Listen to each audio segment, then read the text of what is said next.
एक नहीं बल्कि 2 बार मरे थे महाभारत के ये महायोद्धा। आखिर कौन थे महाभारत के वो 5 खास योद्धा? आप देख रहे हैं मिस्टीरियस हिंदू। तो चलिए अब करते हैं ज्ञान की बात। वीडियो में आगे बढ़ने से पहले हमारे चैनल को सब्सक्राइब अवश्य करें और बेल आइकन जरूर दबाएं। साथ ही कमेंट बॉक्स में जय हरि विष्णु अवश्य लिखिएगा। कहते हैं मृत्यु जीवन का सत्य है। जो एक बार मर जाता है वो फिर जीवित नहीं हो सकता। लेकिन कई बार ऐसे चमत्कार होते हैं कि मरने के बाद भी लोग जीवित हो उठते हैं। और महाभारत में भी 5 खास योद्धाओं के साथ ऐसा ही हुआ। तो चलिए जानते हैं आखिर क्या थी इन महाभारत के महायोद्धाओं की खास कथाएं और ये कैसे एक बार मरकर फिर से जीवित हो उठे थे। इस सूची में 5वें स्थान पर है स्वयं भीमसेन। महाभारत में कथा है कि बचपन में दुर्योधन ने एक बार भीमसेन को खीर में जहर मिलाकर खिला दी थी। खीर खाकर भीमसेन अचेत हो गए तो दुर्योधन ने उन्हें गंगा नदी में फेंक दिया। नदी में नागलोक के सांपों ने जब इन्हें डसा तो जहर का प्रभाव समाप्त हो गया और उसके बाद नागों के देवता वासुकी ने स्वयं इन्हें अमृत कुंड दिया था, जिसकी वजह से ये पुनः जीवित हो उठे थे। इसके बाद भीमसेन को नागराज से सुधारास्त्र प्राप्त हुआ था, जिसे पीकर भीमसेन में 100 हाथियों का बल आ गया था और भीमसेन बहुत ज्यादा शक्तिशाली हो गए थे। और इसके बाद वो वापस पुनः हस्तिनापुर लौट आए थे। तो ऐसे में कहा जा सकता है ये पहली बार था जब भीमसेन की मृत्यु हुई थी और दूसरी मृत्यु स्वर्ग की तरफ प्रस्थान करते समय हुई थी। अब बात करते हैं चौथे स्थान पर मौजूद खास योद्धा। वो कोई और नहीं बल्कि स्वयं अर्जुन थे। अर्जुन की पहली मृत्यु उनके अपने पुत्र के हाथों हुई थी। जी हाँ, आपने सही सुना। अर्जुन के पुत्र बभुवाहन को यह मालूम नहीं था कि उनके पिता स्वयं अर्जुन हैं। एक बार दोनों के बीच में घमासान युद्ध हुआ।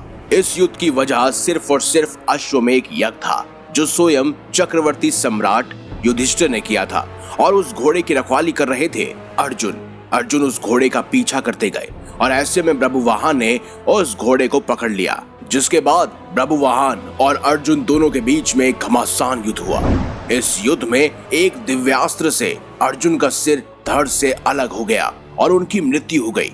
जब इस घटना की जानकारी बभुवाहन की माता चित्रांगदा को हुई तो उन्होंने अर्जुन की एक अन्य पत्नी यानी नाग कन्या उल्पी की मदद से अर्जुन को पुनः जीवित किया। और उस समय नाग कन्या उल्पी ने नागमणि का इस्तेमाल किया था, जिसके ऊपर पहले भी हम एक वीडियो बना चुके हैं, जहां पर संपूर्ण मणियों की जानकारी आपको मिल जाएगी।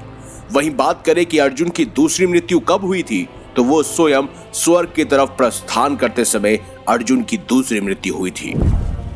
वहीं तीसरे स्थान पर मौजूद है स्वयं जरासंध।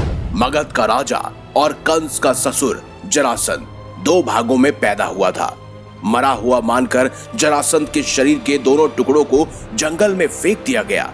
संयोगवश जंगल में जरा नाम की राक्षसी गुजर रही थी। खाने की इच्छा से उसने शरीर के दोनों भागों को उठा लिया और जैसे ही उन्हें आपस में मिलाया, जरासंध जीवित हो उठा और जोर जोर से रोने लगा। डर के कारण राक्षसी वहां से भाग गई। बाद में कहते हैं कि भीमसेन के हाथों जरासंध की मृत्यु हुई थी। दरअसल जरासंध को मारना बेहद ही मुश्किल था। जरासंध को अगर बीच में से फाड़ दिया जाए तो उनके दोनों हिस्सों को अगर अलग भी कर दिया जाए तब भी जरासंध अपने आप ही जुड़ जाता था। ऐसे में जब भीमसेन स्वयं जरासंध से मल्ल युद्ध कर रहे थे तब भगवान श्री कृष्ण की चतुराई के कारण ही भीमसेन ने उनके दोनों हिस्सों को अलग अलग दिशाओं में फेंका, जिसके कारण जरासंध की मृत्यु हो पाई। तो ऐसे में जरासंध की मृत्यु 2 बार हुई थी।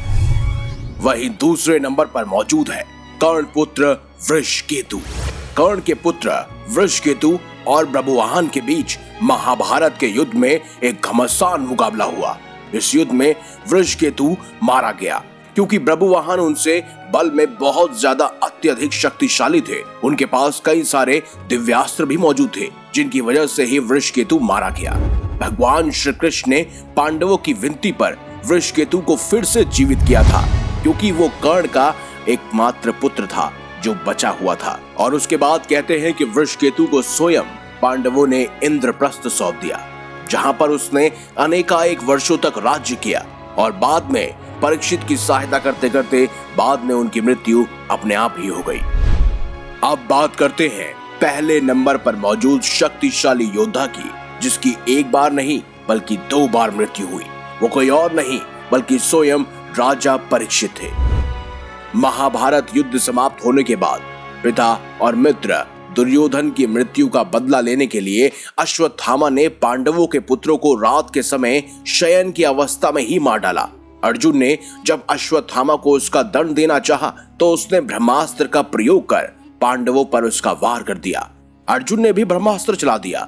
वेद व्यास जी ने जब दोनों को ब्रह्मास्त्र वापस करने का आदेश दिया तो अर्जुन ने ब्रह्मास्त्र वापस ले लिया, लेकिन अश्वत्थामा को ब्रह्मास्त्र वापस करने का ज्ञान नहीं था।